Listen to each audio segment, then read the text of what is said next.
안녕하십니까. OBS 뉴스 오늘입니다.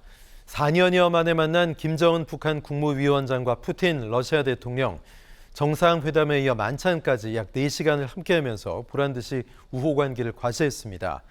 편리한 시기에 오시라 김 위원장은 푸틴 대통령을 초청했고 푸틴 대통령은 흔쾌히 수락했다고 하죠.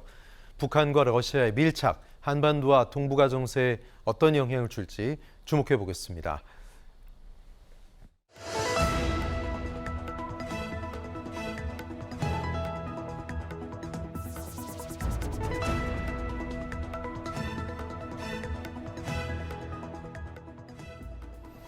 네, 오늘 함께해 주실 두 분입니다. 박창환 장한대 교수, 김대현 시사평론가 나오셨습니다. 어서 오십시오. 안녕하세요. 예.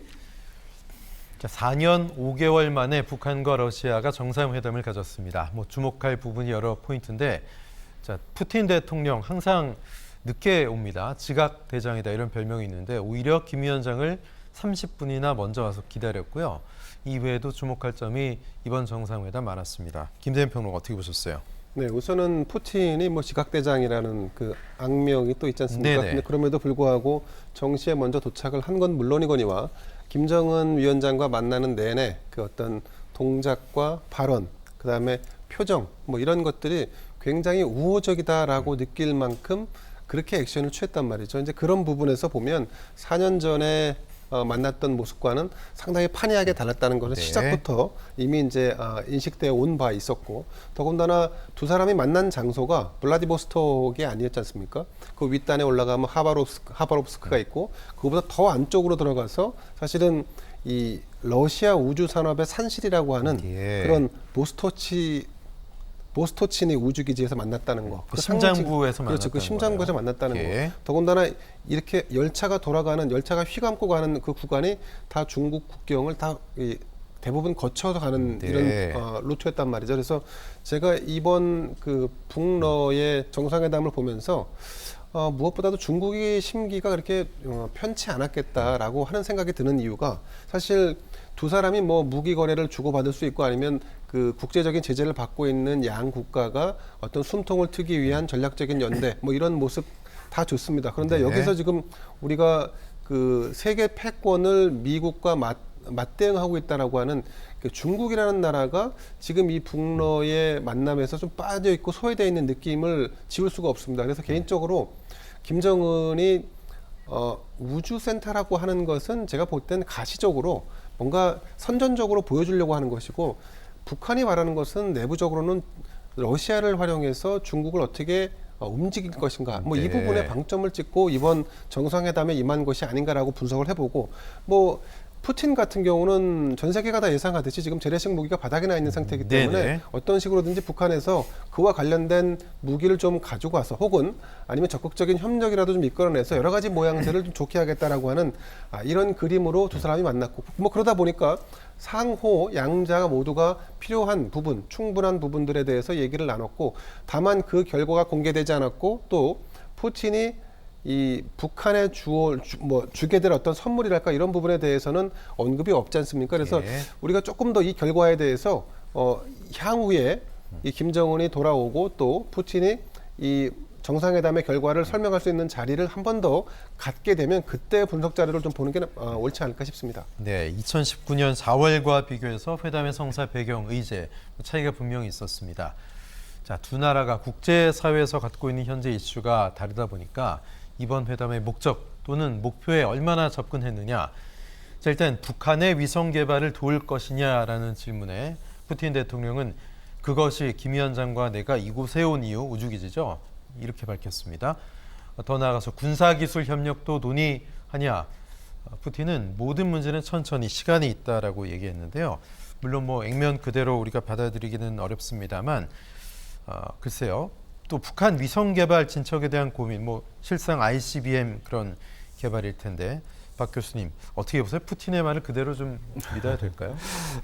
천천히 하겠다 이런 네네. 얘기는 외부에 표현하기 위해서 이번에 회담을 혹시나 있을 그런 그 견제 또는 네. 비난. 왜냐하면은 제재, 예. 이제 제재죠. 왜냐하면 지금 핵심이 우크라이나 전쟁이 장기화되면서 거기에 필요한 재래식 포탄이라든지 이런 것들인데 우리나 남한이나 북한이나 모두 엄청난 양의 그 소위 비축 포탄이 있고 그리고 대량 생산이 가능하고 네. 그렇기 때문에 우리도 우크라이나의 포탄 지원을 우회적으로 했고 또 얼마 전에는 윤석열 대통령이 3억 달러 지원하겠다까지 얘기했지 않습니까? 그럼 북한으로서는 이번 회담을 통해서 명분을 갖게 되는 거죠. 그러니까 남한의 어떤 견제성, 경고성 그런 회담을 통해서 우리도 지원한다. 러시아에 지원한다. 이렇게 되는 거고 그 명분이 이제 우주기지에서 만났잖아요. 그렇기 때문에 우리가 너희들이 얘기하는 것처럼 뭐 대륙간 탄도미사일 하는 거 아니야. 위성 개발에. 그럼 푸틴도 얼굴이 살고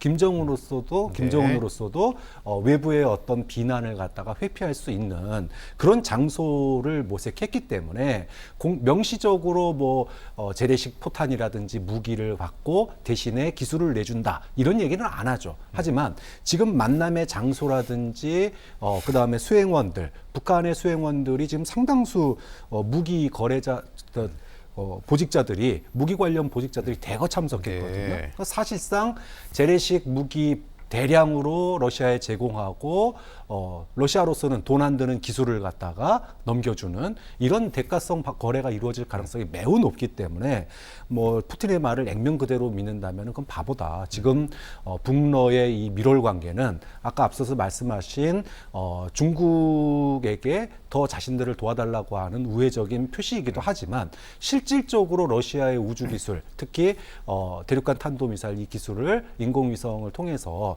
이제 북한이 인공위성을 실제로 발사하고 그 신호가 잡히면 이제는 서방 국가들이 북한에 대해서 위성 발사를 가장한 대륙간 탄도미사일이다 이렇게 얘기 못 하게 되는 거예요. 네. 그러면은 북한으로서는 굉장히 큰 명분을 쥐게 되는 거거든요. 좀 그런 점에서 실상 같은 기술이지만 그렇죠. 네. 같은 기술이지만 아다르고 어다른 거죠. 네. 그런 점에서 이번 회담은 북한 외교사에서 아마 기록적인 뭔가 좀 수확이 있고 명분과 실리와 명분을 다 갖춘 그런 정상회담으로 기록될 가능성이 좀 있다고 봅니다. 네, 뉴스에도 보도가 됐습니다만 김정은 위원장이 푸틴 대통령을 북한으로 초청을 했고 푸틴이 흔쾌히 수락했다 이런 보도가 나왔죠. 물론 그 이후에 러시아 쪽의 보도는 조금 결이 다릅니다만 김대현 평론가님 어떻게 보십니까? 단순한 친교의 연속성일까요? 아니면 진짜 푸틴이 갈 마음을 먹고 그렇게 얘기를 했을까요?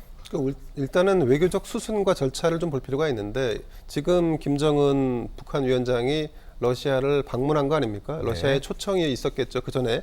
자, 그래서 방문한 직후에 다시 그의 어떤 답방 형식의 요청을 사실은 이건 외교적 관례와 절차로 보는 것이 좀 일반적일 수도 있습니다. 네. 그에 대해서 한 30분 정도 김정은과 푸틴과 김정은이 단독으로 두 사람이 독대를 했지 않습니까? 그런 사적 대화를 나누는 그 과정에서 김정은이 제안을 했을 수 있고 또 푸틴이 적극적으로 그에 화답했을 수 있는데 그런데 사실 북한 입장에서 보면은 러시아를 만나는 것은 어떻게 보면 박정환 교수님 말씀대로 약간의 기회일 수 있습니다. 그 기회라는 것은 고립돼 있는 북한의 지금 제재나 여러 가지 그런 이유로 인해서 무언가 돌파구가 필요한데 먼저 허리를 숙이고 도움을 요청하는 것은 북한의 체질에 맞지 않죠. 근데 러시아가 지금 국제적인 상황이 좋지 않다 보니까 문을 두드렸고 그 손을 김정은 위원장이 잡은 거 아니겠습니까?